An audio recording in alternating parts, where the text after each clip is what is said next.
నమస్తే, welcome to BRK agriculture. నేను మీ కిషోర్. ప్రస్తుతం మనమైతే పాపయ్యమ్మ గారి దగ్గర ఉన్నాం. ఎంఏ సైకాలజీ చేశారంట.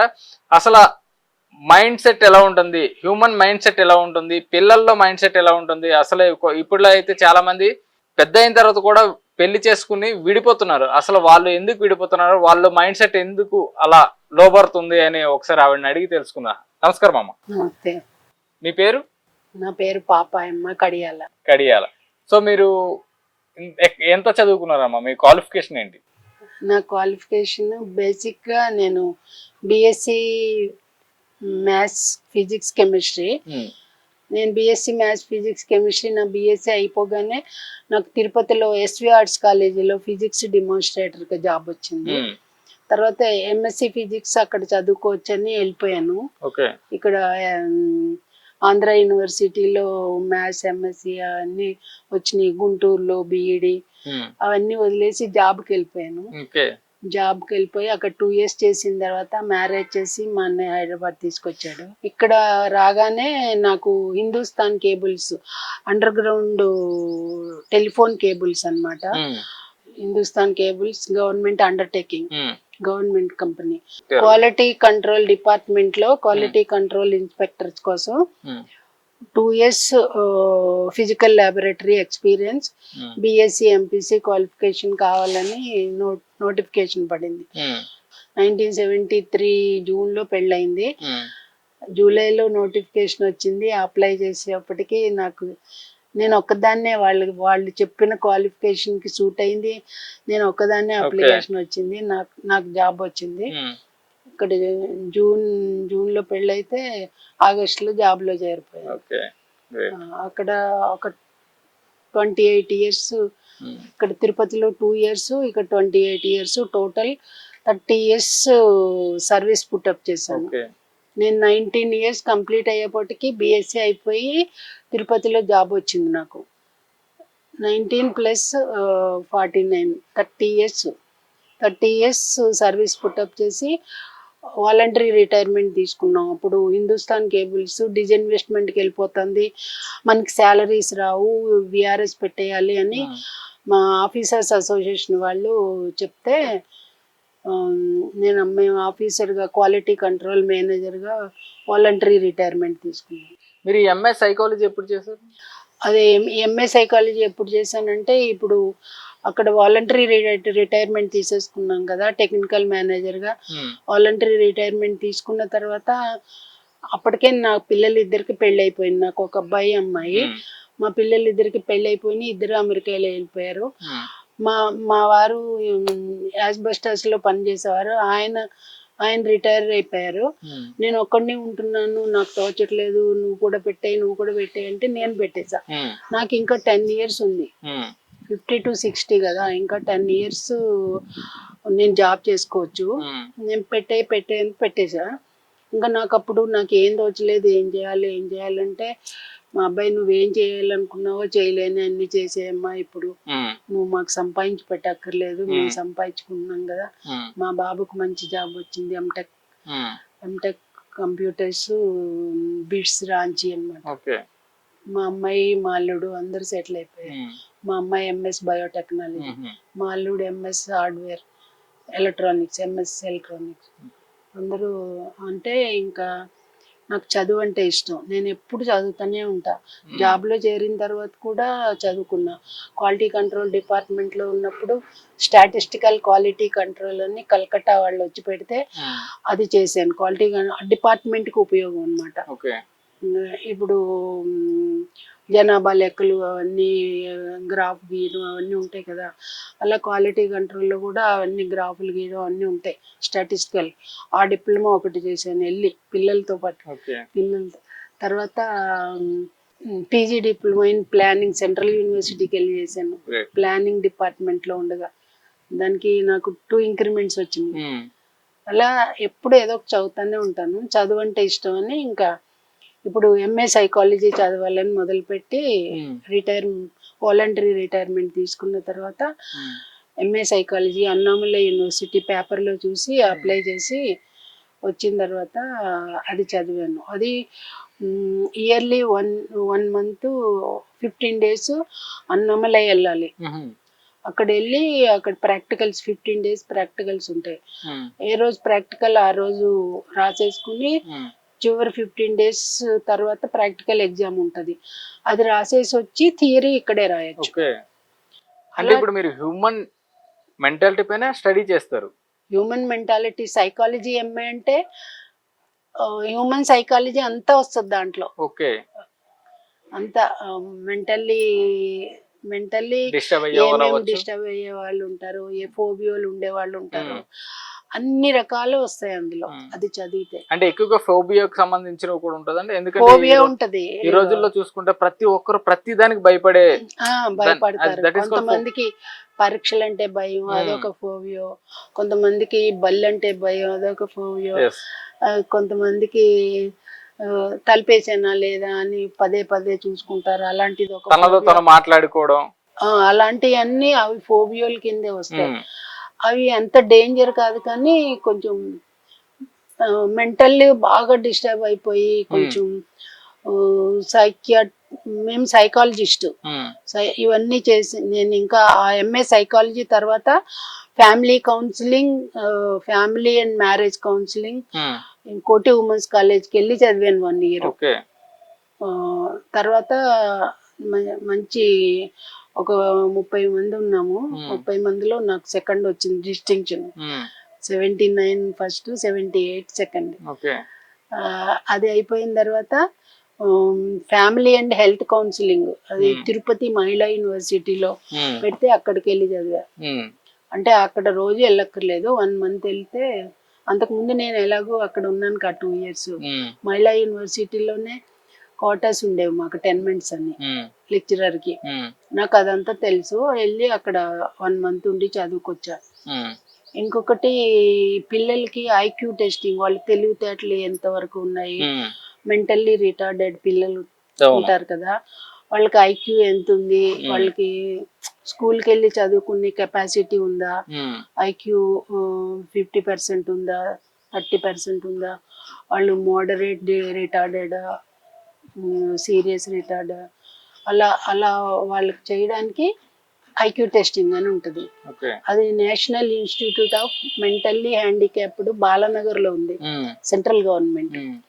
నేను అక్కడ ఐక్యూ టెస్టింగ్ అది డిప్లొమా చేశాను. ఇప్పుడు కొంతమంది పిల్లలు పుట్టగానే మెంటల్ గా డిస్టర్బ్ అవుతారు మేడం. వాళ్ళు పుట్టగానే డిస్టర్బ్ అవ్వరు. అది ఒక్కొక్కసారి ఏమవుతుందంటే చిన్నప్పుడు అది జెనెటిక్ ప్రాబ్లం ఉంటది. జెనెటిక్ ప్రాబ్లం ఉంటే పుట్టినప్పటి నుంచి తేడా ఉంటది. అదే వాళ్ళనే మెంటల్లీ రిటార్డెడ్ అంటారు. పుట్టినప్పటి నుంచి ఉన్నది అది జెనెటిక్ ప్రాబ్లము. ఇప్పుడు సేమ్ మేనత్త మేనమామ పిల్లల్ని చేసుకోవడం, ఒకే ఫ్యామిలీలో 3 తరాల నుంచి అలా చేసుకుంటే ఒకే బ్లడ్ లో వాళ్ళకి అలా కొంచెం మెంటల్లీ రిటార్డెడ్ కానీ ఇలా ఫోబియోలు ఉన్న వాళ్ళు కానీ ఇంకేదైనా ప్రాబ్లమ్స్ ఉన్న వాళ్ళు కానీ పిల్లలు పుడతారనమాట. అందుకనే ఇప్పుడు ఆ రోజుల్లో అంతా మేనత్త మేనమామ పిల్లలే ఒకే ఫ్యామిలీలో పెళ్లిళ్ళు చేసేసేవారు మాకన్నా ముందు తరంలో.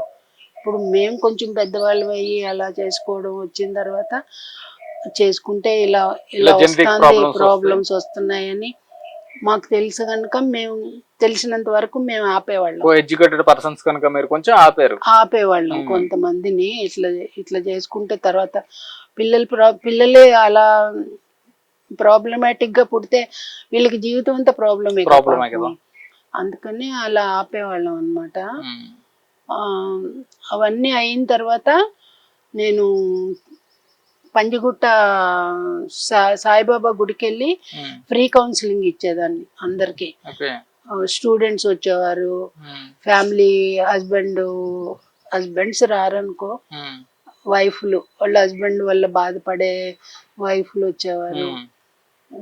తర్వాత ఇట్లా స్టూడెంట్స్ ఇంకా మళ్ళీ ఆఫీస్ లో పని చేస్తారు చూడండి, బాసుల వల్ల కొంచెం బాధపడతారు కొంతమంది బాసులు ఊరికే హెరేజ్ చేస్తారు.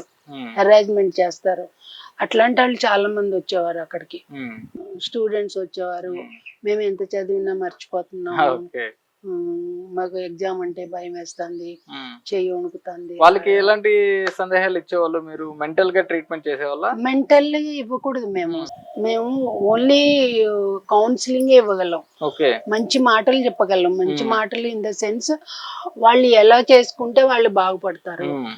ఇప్పుడు చదువుకు భయం వేస్తుంది, పరీక్ష అంటే పరీక్ష అంటే భయపడొద్దు, నువ్వు ఇట్లా ఒక టైం టేబుల్ ప్రకారం ఇలా చదువుకో, ఇలా చదువుకుని మోటివేషన్ అన్నమాట.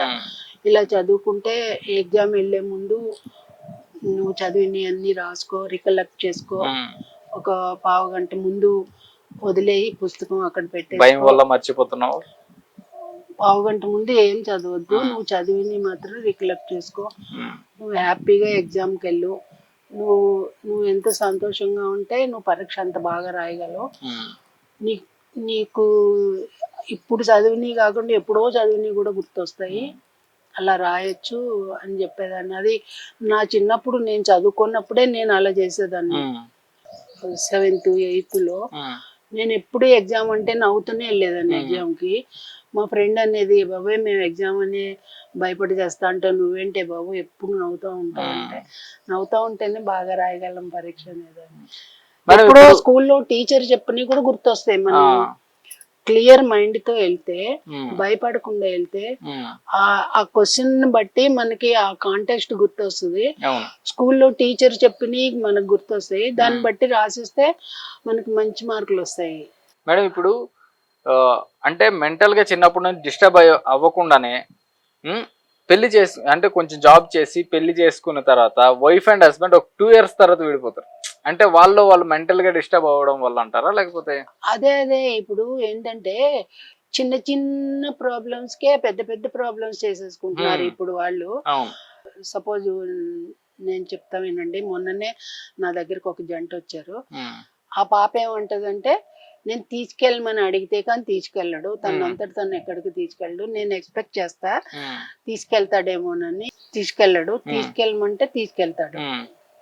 అంటే నేనన్నా అలాంటి చిన్న చిన్నవి పట్టించుకోకూడదమ్మా, నువ్వు తీసుకెళ్ళమంటే తీసుకెళ్తున్నాడు కదా, ఏదో ఉద్యోగం చేసుకుంటున్నాడు, ఇంకేదో వ్యాపారాలు చేసుకుంటున్నాడు, అందులో పడిపోయి మర్చిపోతాడు నిన్ను తీసుకెళ్ళాలా వద్దా అని, నువ్వు అడిగినప్పుడు తీసుకెళ్తున్నాడు కదా అని చెప్పి.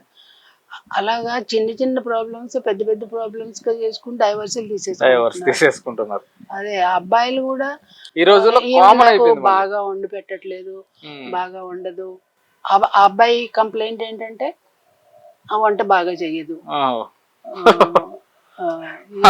ఇది వంట బాగా చెప్పితే వంట మనిషిని పెట్టుకో. ఇద్దరు లక్ష సంపాదించుకుంటున్నారు, ఓ 20,000 ఇచ్చి వంట మనిషిని పెట్టుకోండి, హ్యాపీగా ఉండండి. పెళ్ళి అంటే 100 ఏళ్ల పంట గాని ఒక ఏడాదిలో విడిపోవడం కాదు కదా. ఇప్పుడు అమెరికాలో అలా విడిపోయి ఇంకొకళ్ళు చేసుకునేవారు, అక్కడ తప్పు కాదు. మా స్కూల్లో మా టీచరు, ఇంగ్లీష్ టీచర్, మేము 11th 12th ఆవిడ చెప్పేవారు, అమెరికాలో your children my children are quarrelling with our children. అర్థమైందా మీకు? నీ పిల్లలు నా పిల్లలు మన పిల్లలతో పోట్లాడుతున్నారు, అలా చెప్పేవారు అనమాట. ఇదేంట్రా బాబు అనుకునేవాళ్ళం, ఇంకా చిన్నాళ్ళు కదా, 11వ తరగతి 11th 12th చదివినప్పుడు. తర్వాత పెద్ద అయిన తర్వాత మాకు అర్థమైంది, ఇప్పుడు అమెరికా వాళ్ళు మనం అక్కడ వెళ్ళి ఉద్యోగం చేసుకుంటే మన ఫ్యామిలీ వాల్యూస్ చూసి వాళ్ళు డైవర్స్ తీసుకోకుండా ఫ్యామిలీ మెయింటైన్ చేసుకుంటున్నారు. మనం వాళ్ళ సంస్కృతిని మనం ఇక్కడ తెచ్చుకుని మనం పెళ్ళిళ్ళు చేసుకుంటున్నాం. అది మన సంస్కృతి మనమే నిలబెట్టుకోవాలి అని నేను చెప్తాను, మంచిగా చెప్తాను. విడివిడిగా కూర్చోబెట్టి అర్థం చేసుకునే వాళ్ళు కలిసిపోతున్నారు. నేను చెప్పాను కదా, అర్థం చేసుకున్న వాళ్ళు హ్యాపీగా ఉంటున్నారు, అర్థం చేసుకోకుండా మొండిగా ఉండేవాళ్ళు డైవర్స్ తీసేసుకుంటున్నారు. మొండిగా ఉన్న వాళ్ళు మొండిగా ఉండేవాళ్ళు మనం ఏం చేయలేము. అర్థం చేసుకుని మనం చెప్పే మంచి మాటలు వాళ్ళు ఉపయోగించుకుంటే కౌన్సిలింగ్ ఉపయోగపడుతుంది. ఉపయోగించుకోకపోతే ఇప్పుడు చూడండి పిల్లలు తీసుకొస్తారు పేరెంట్స్, మా పిల్లలకి పరీక్ష అంటే భయం అండి, చదువుతుంది ఎంతో చదువుతుంది కానీ పరీక్షలో మార్కులు సరిగా రావట్లేదు, అలాగని తీసుకొచ్చాడు ఒక అతను. వాళ్ళ చెల్లెలు మా అమ్మాయి క్లాస్మేట్, ఆంటీ బాగా చెప్తారు తీసుకెళ్ళు అని చెప్పిందంట, వాళ్ళ నాన్న తీసుకొచ్చాడు. నేను ఆ పాపకి కౌన్సిలింగ్ ఇచ్చాను, ఎలా చదువుకోవాలి, ఎలా గుర్తుపెట్టుకోవాలి, ఎలా పరీక్ష రాయాలి మొత్తం డీటెయిల్డ్గా చెప్తే ఆ పాప అది అమలు చేసింది. ఆ పాపకి నెక్స్ట్ దాంట్లో 90% మార్కులు వచ్చింది. గ్రేట్.